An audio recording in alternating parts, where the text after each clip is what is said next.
Kalau non materi itu de facto saja. De facto saja, tidak ada potensial. Jadi misalnya Jibril, tidak mungkin jadi Mikail, selamanya Jibril.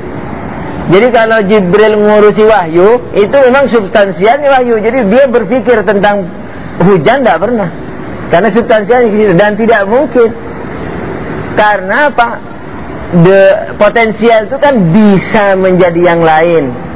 Nah ini kalau dalam wujud itu, kalau non materi tidak mungkin. Karena apa? Non materi itu tidak memiliki beban, tidak memiliki ruang.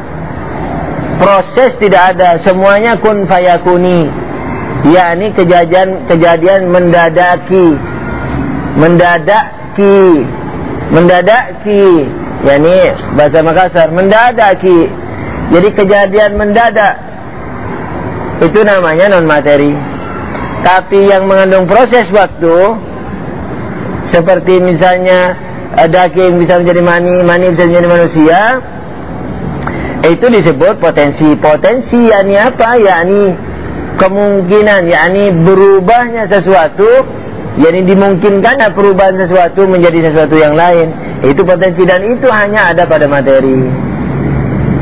Jadi oleh karena itu, kalau Allah menghendaki, innama amruhu, urusan-urusan Tuhan, innama amruhu an yaqula lahu, innama amruhu idza arada syai'an an yaqula lahu kun fayakun. Sesungguhnya urusan Tuhan hanya kehendak, berkatalah terjadi, berkata terjadilah maka terjadi. Yani apa maksudnya? Yani Tuhan tidak mengurusi materi. Tuhan urusannya hanya satu, yakni apa? Non materi. Yakni kun fayakuni, yakni kejadian mendadak ki, yakni kejadian tanpa proses ki, begitu. Ya, jadi kalau dikatakan nama amruhu, sesungguhnya hanya urusan Tuhanmu itu ketika berkehendak terjadilah. Itu namanya non materi tanpa proses. Itu yang disebut apa? Yang disebut kun fakuni, yakni non materi. Bahas punya bahas, ternyata yang diurus Tuhan hanya satu, tapi mengurus satu itu sama sejagat. Karena jagat ini sumbernya dari yang itu, yakni akal pertama. Nah, dengan demikian maka dikatakan mungkin potensial ada pada materi saja, karena memang materi yang mengemban potensi itu.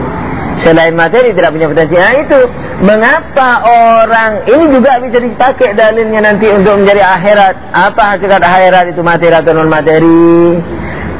Misalnya, kenapa manusia ini di dunia bisa beramal, sementara di akhirat tidak bisa beramal? Apakah itu keadaan saja? Yakni misalnya Tuhan, oke, dunia itu ibarat kebun yang sebelah kanan, kebun sebelah kanan. Akhirat ibarat kebun sebelah kiri. Kata Tuhan, orang yang ada di kanan boleh berbuat apa saja, nanti dinilai apa buruk. Nanti orang itu, yakni yang sebelah kanan itu dipindahkan ke kebun sebelah kiri. Lalu di situ apapun yang dia lakukan tidak akan memajukan dirinya. Biar dia menangis, dia taubat, biar dia sujud tidak pernah henti, tidak akan merubah nasibnya. Bisa nggak begitu? Itu nampak jelas kalau itu bukan satu keadilan. Yakni kalau Tuhan mengatakan, wahai manusia, dunia tempat bercocok tanam, akhirat tempat memetik hasil. Yakni wahai manusia, di dunia kamu bisa berbuat apa saja, di akhirat tidak bisa. Yakni hanya nilai saja di sana, yakni jaza, yakni hukuman atau ganjaran. Sementara di dunia itu perbuatan, kelas cocok tanam. Kalau itu hanya sebagai ketentuan semata-mata, tidak ada hubungannya dengan natural manusia, itu zalim Tuhan, aniaya.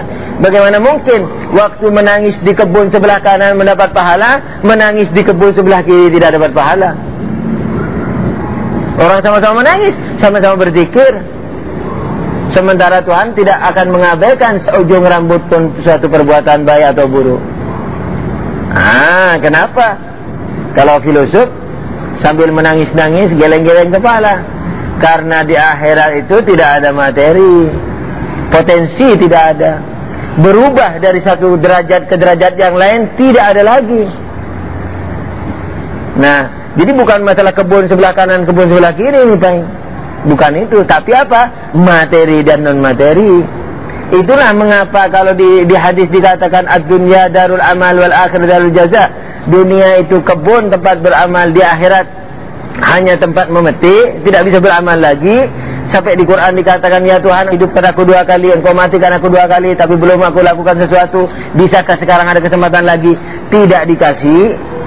Biar orang taubat nanti di akhirat, ya Allah ampuni aku, tidak akan dapat nilai. Kenapa? Karena sudah non materi nih. Potensi sudah tidak ada. Perubahan dari derajat ke derajat tidak ada. Yang dalam artian potensi. Perubahan ada, tapi perubahan mendadaki. Nah, seperti orang yang sudah selesai azabnya di neraka masuk surga kalau orang mukmin, atau orang yang disefaati dan sebagainya. Tapi perubahan potensial, yakni bermakna ikhtiari, yakni yang terjadi akibat perbuatan manusia, itu tidak ada lagi. Nah, jadi kalau filosof memandang sesuatu itu berentet kemana-mana.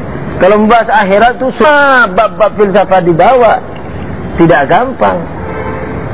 Sebab kalau, wahai manusia, di kebun kanan kalau kamu menangis dapat pahala, di kebun sebelah kiri tidak dapat pahala. Aniaya Tuhan. Masa sama-sama menangis, sama-sama berzikir, sama-sama minta ampun, tidak ada nilainya? Tapi mengapa hadis bilang tidak ada nilainya? Pasti ada sesuatunya ini. Cari sana, cari sini, cari sana. Potensi ini tidak ada. Itu bahasa filsafat. Kalau bahasa Al-Quran juga banyak yang mengisyaratkan kepada non-materi itu. Nah, karena bukan pembahasan hari akhir, saya tidak akan masuk ke dalamnya. Nah itu, saya sekedar memberikan arahan bagaimana memaparkan filsafat di kemudian hari. Jadi kalau di hadis dikatakan tidak ada, di Quran dikatakan di akhirat nanti tidak akan tangisan seseorang tidak akan merubah, karena di sana tidak ada materinya, potensinya tidak ada. Begitu. Ini juga tangan berbicara. Oh, saya dulu rame nih.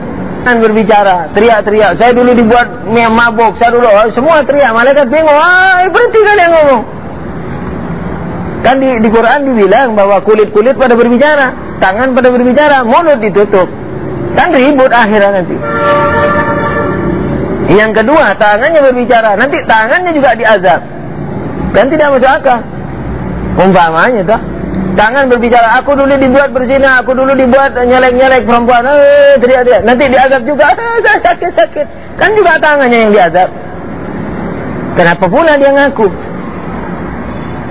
Paham nggak maksudku? Yang kedua, materi ini tidak punya ilmu.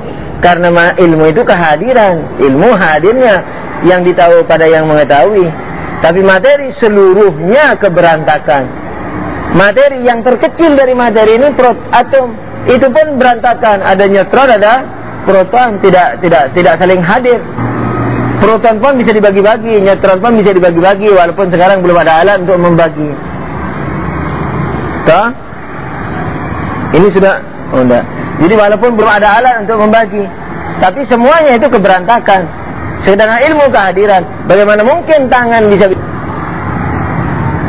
cari sana cari sini, ternyata bicaranya itu non materi.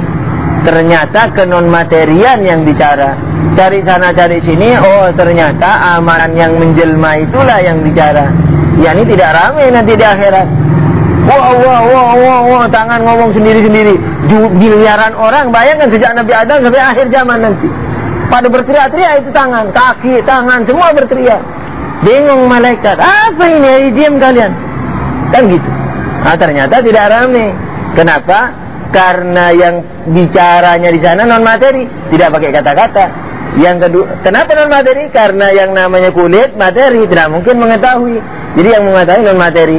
Ya maksudnya, dan bicara tidak pakai kata-kata, cari sana cari sini, ternyata penjelmaan daripada amalan yang disebutkan Tuhan. Misalnya kalau makan harta haram sama dengan makan api neraka. Allah mengatakan kalau kalian makan harta anak yatim secara aniaya, kalian tidak makan dalam perut kalian kecuali api. Jadi yang dimakan nasi oleh mulut lahir, tapi mulut batinnya apa? Makan api. Itu nih. Jadi nanti di akhirat cukup tangannya jadi api, tidak perlu berteriak. Nah begitu. Apinya pun api barzakhi karena tidak ada materi.